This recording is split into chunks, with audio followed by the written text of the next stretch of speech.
Family abandoned me for my golden sister's success. Now she's begging me to save their family business. There was a time when I hoped my family would see me, not as an afterthought, not as a shadow of my sister, but as someone who mattered. That hope? It died a long time ago, because in my family, there was only one daughter that mattered, and it wasn't me. Growing up, my parents treated my sister, Vanessa, like she was a rare diamond. She was beautiful, talented, charming. She got straight A's without even trying. She was the golden child. And me? I was background noise. If Vanessa got an A, they threw a celebration. If I got an A, they barely looked up from their phones. If she got into a great school, they funded everything. If I got into a great school, I was told to figure it out. It was always her, and never me. I tried to tell myself it didn't matter, that one day, I'd make it on my own. And I did. I got into a top university. I worked multiple jobs to pay my way. I graduated with honors in computer science. And when I finally had a stable job and a plan for my future, I thought, maybe now they'll see me. But when I told them about my plans, all they said was, "That's nice. Have you seen Vanessa's latest interview?" Of course. Of course it was about her again. My parents owned a family restaurant. It had been in our family for years, and they were obsessed with growing it. Vanessa? She became their business partner. They invested thousands into her business degree. They let her run the finances of the restaurant. They treated her like she was their legacy. And me? When I asked for help paying for an MBA, they said, "We can't afford that. We already spent so much on Vanessa." That was the moment I realized I would never be part of their future. I should have let it go. I should have walked away then and there. But I wanted more. I wanted to prove to myself that I could make something of myself, even if they refused to believe in me. So I reached out to someone who always had my back. Aunt Margaret. Margaret was everything my parents weren't. She was successful, a respected neurosurgeon. She was kind, always checking in on me. She was fiercely independent, never relying on anyone. I had always known there was tension between her and my parents. My father hated that she was more successful than him. My mother always acted like Margaret was showing off. But she had never looked down on me. So I asked her for help. I told her about my MBA plans, how my parents refused to support me, how they had given everything to Vanessa but told me I was on my own. And you know what she said? "Of course I'll help. Why didn't you come to me sooner?" She didn't hesitate, didn't make me feel guilty for asking. She paid my tuition up front, because unlike my parents, she actually believed in me. For the first time, I felt free. I wasn't just Vanessa's lesser sibling. I was someone. I thought this was my new beginning, but I should have known. Vanessa? She wasn't going to let me win, because when she found out what I had done, she didn't just try to ruin my future. She tried to erase me completely. I was finally building a future without them. I had funding for my MBA. I had a career path that didn't rely on my parents. I was finally free from Vanessa's shadow, or at least, I thought I was. Because when Vanessa found out about my success, she didn't just get jealous. She got vengeful.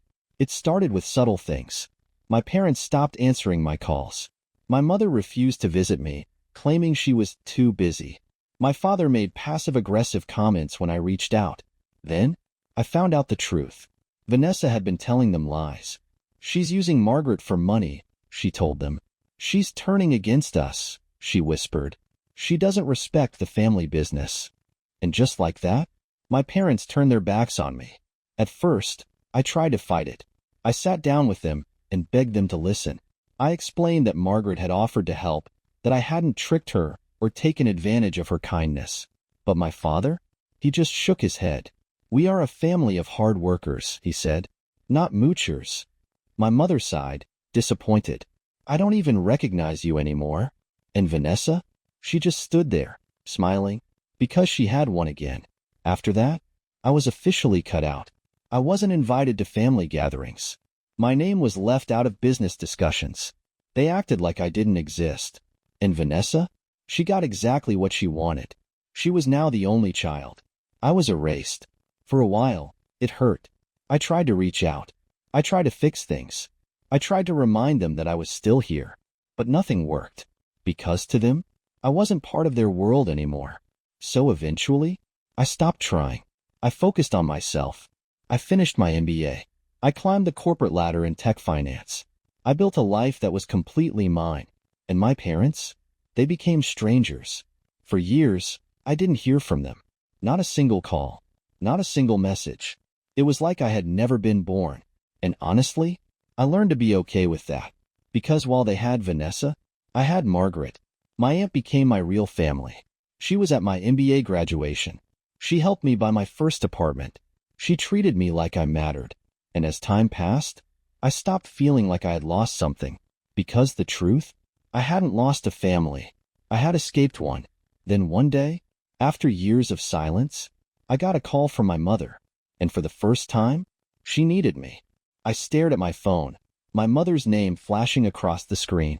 After years of silence, after years of being ignored, after years of them treating me like I never existed, now, suddenly, she needed me. I let it ring, because part of me wanted to hear her beg. I finally answered, keeping my voice calm but cold. Hello? My mother exhaled shakily. Oh, thank God. Sweetheart, we need to talk. I raised an eyebrow. Talk? You mean like how we talked when I was begging for you to listen? Or do you mean the kind of talk where you pretend I don't exist? She winced. I know you're angry. I laughed. Angry? No, I stopped being angry a long time ago. Silence. Then she said it. It's Vanessa. And suddenly, I was very interested. She's in trouble, my mother whispered. And we need your help. I leaned back in my chair, smirking. What happened? Did she lose all the money you funneled into her? My mother didn't answer immediately, which meant I was right. After years of being treated like the family princess, Vanessa had finally screwed up. The restaurant? Struggling. Her investments? Collapsed. The loans she took out? Coming back to haunt her. And the worst part? She had no idea how to fix it. I laughed. Long, slow, and deliberate. Because this was beautiful. You cut me off, I said, my voice calm. My mother sniffled. We didn't mean to. I scoffed. You did. You erased me because Vanessa told you to. And now? You want my help? Silence. And then, softly, we have no one else to turn to. I smiled. Because finally, they realized. I wasn't the forgotten daughter. I was the only daughter who could actually save them. But was I going to? Not a chance. I kept my tone casual. Why don't you ask Vanessa's rich friends for help? My mother swallowed hard. She burned those bridges. Oh, I said mockingly. That's too bad. She let out a desperate breath. Sweetheart, please. If we lose the business, we lose everything. I tilted my head. Sounds like a you problem. My mother started sobbing. But for once, it didn't affect me. For the first time, I felt nothing. Because they had made their choice years ago. And now, they were finally facing the consequences. I'll tell you what, I said, voice full of mock sympathy. She sniffled. What? I'll come by this weekend, I said. Not to help, but to watch. To watch. To watch the empire you built for Vanessa crumble into dust. She gasped. How could you be so cruel? I laughed. Me? Cruel? No, Mother. I learned from the best. And then, I hung up. For the first time in my life, I had all the power, and I was going to enjoy every second of this. I arrived at the restaurant that weekend just as I promised. Not to help, not to save them, but to watch them crumble. And let me tell you, it was spectacular. The moment I stepped inside, I could feel it. The place was half empty. The staff looked overworked and exhausted. The kitchen was in chaos. This wasn't the thriving family business my parents always bragged about. This was a sinking ship. And Vanessa? She was drowning.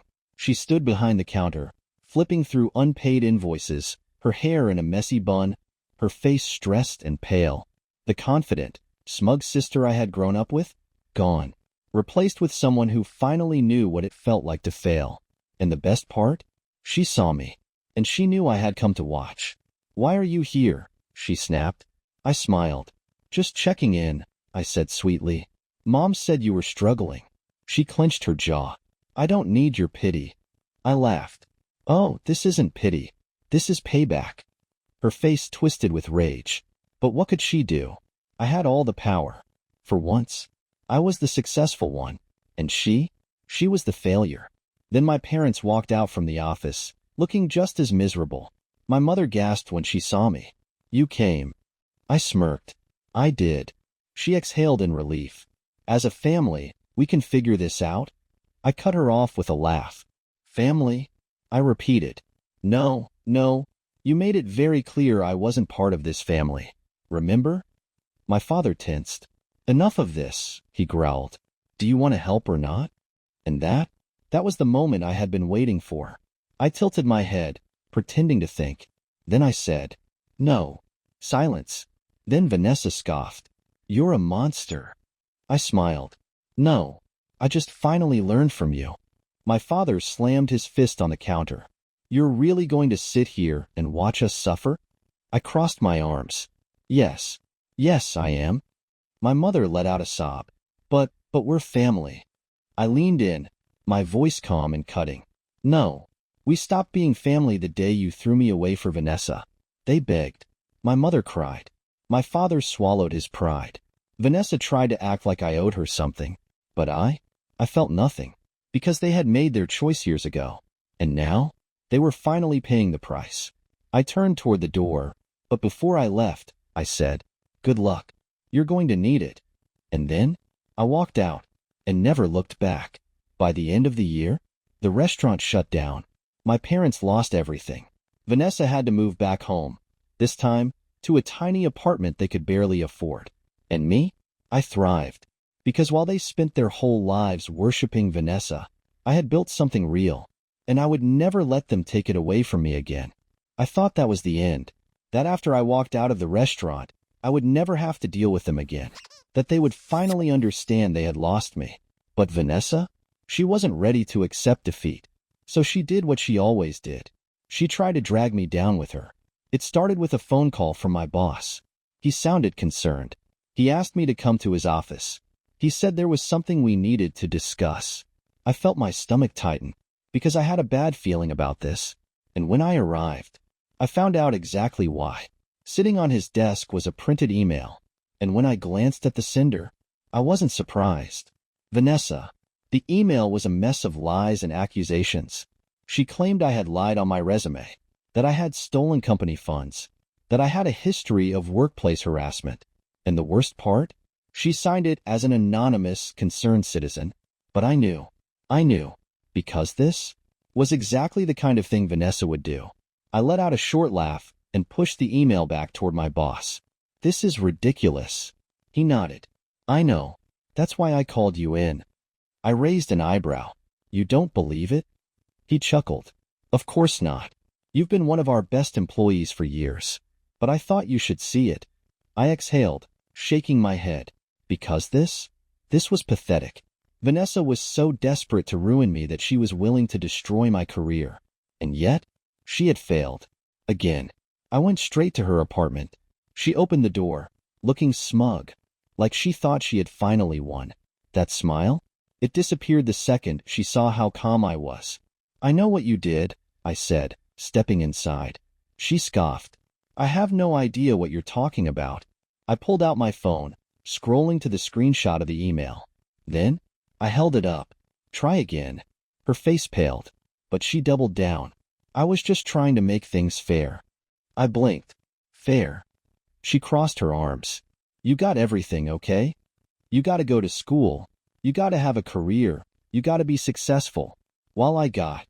She gestured around the tiny, cramped apartment. "This." I stared at her. Then I laughed. A real, deep, uncontrollable laugh. Because this was insanity. "You got everything growing up," I said, smirking. "Everything I ever wanted. Their love, their attention, their support. And you still think I'm the one who had it easy?" She stayed silent. So I took a step closer, and I said the words that finally shattered her illusion. "This," I said, looking around her apartment. "This isn't my fault.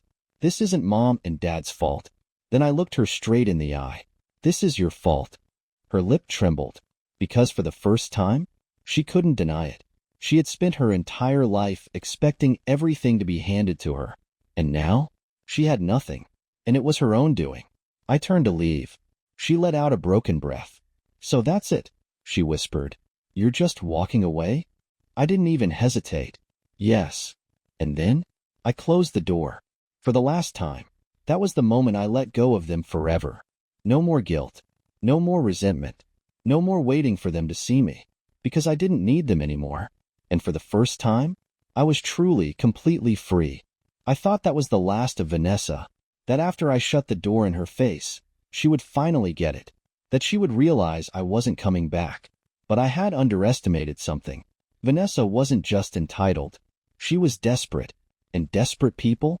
They do reckless things. A week later, I got a call from Aunt Margaret. She never called unless it was something serious. I picked up immediately. "Hey, what's wrong?" She sighed. "Your parents called me." I stiffened. "Oh, this was going to be good. They're in trouble," she said. I smirked. "Yeah, I know. And I don't care." She let out a small chuckle. I figured. But they called for something interesting. I leaned forward. "What?" She sighed. "They want to sell the house." I blinked. "What house?" She hesitated. "Your grandparents' house." My stomach dropped. That house? It was the only thing left from my grandparents. The only thing that should have been ours to keep. They're trying to sell it? I repeated. Margaret sighed. "They're running out of money, and since the restaurant failed, they're looking for ways to stay afloat." I gritted my teeth. They were going to throw away everything. All because Vanessa had ruined them. And they still, after all this time, refused to blame her. I clenched my phone. "I won't let them sell it." Margaret hesitated. "I know you're angry, but—" I shook my head. "No, I'm not angry. I'm done." Then I smirked. "And I have a plan." I made one call. To my lawyer. I had suspected for years that my parents would eventually pull something like this. So a long time ago, I had taken precautions. See, my grandparents had wanted to leave that house to me. But my parents had tricked them into keeping the deed under their names, convincing them it was for the family. But what my parents didn't know, my grandparents had also set up a legal loophole. One that said, if the house was ever put up for sale without my approval, I had the right to match the offer and take ownership. And now, I was using that clause to take back what was rightfully mine. The day of the sale, I showed up at the real estate office. My parents were already there, sitting across from the buyer. Vanessa sat next to them, looking pleased with herself. But the second they saw me, their faces fell. My father's voice tightened. "What are you doing here?" I smiled. "Oh, I'm here to buy the house." Vanessa scoffed. "You don't have that kind of money." I tilted my head. "You sure about that?" Then, I placed a folder on the table. The official legal claim, stating that I had first rights to the house. And the best part? I had already secured the funding. My mother's face turned pale. You can't do this." I leaned forward. "Oh, but I can." My lawyer slid the documents forward. "If you want to sell," he said, "you have no choice but to sell it to Madison." Silence. Pure, agonizing silence. For the first time in their lives, my parents had lost. I watched as Vanessa's face twisted in fury. "How could you do this to me?" she shrieked. I smirked. "Easy. I just played by the rules." And just like that, the house was mine. I took away their last safety net. They were forced to move into a cheap apartment. Vanessa had nothing left. And me, for the first time, I had everything I had ever deserved. I don't know what happened to them after that. I don't care. Because I won. And I never looked back. The house was mine. My parents had lost their last piece of security. Vanessa was left with nothing. And for the first time in my life, I won. But Vanessa? She wasn't ready to accept that. She still thought she could guilt me, manipulate me, break me down. And that's why, 2 weeks later, she showed up at my door. I opened it to find her standing there, looking pale, exhausted, and furious. "You stole my house," she hissed. I tilted my head. "Your house," I repeated, laughing. "You mean the house Grandma and Grandpa wanted to leave to me?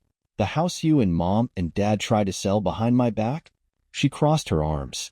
I deserved it more. That almost made me pity her. Because even after everything, She still thought she was entitled to everything I had.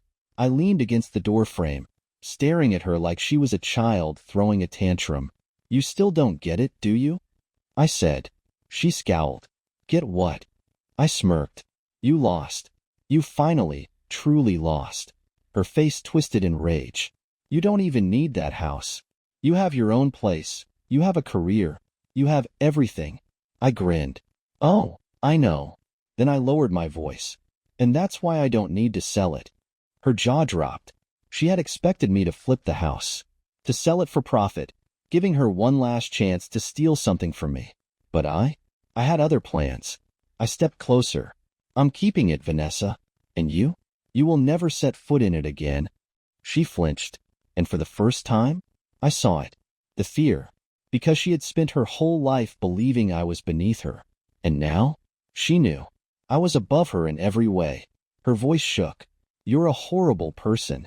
I smirked. No, I just stopped being a doormat. She swallowed, her face crumbling. But I didn't care. I didn't feel guilty. I didn't feel sorry. I felt free. And that was the best feeling in the world. I took a slow breath. Goodbye, Vanessa. She froze. What? I smiled. I'm done. No more second chances. No more family loyalty. No more saving you. She opened her mouth, but I didn't wait to hear what she had to say. I shut the door. And that was the last time I ever saw her. My parents never reached out again. They had nothing left to take. Vanessa? She faded into irrelevance. And me? I finally, truly moved on. Because I didn't just win. I made sure they never had the chance to hurt me again. And I would never look back.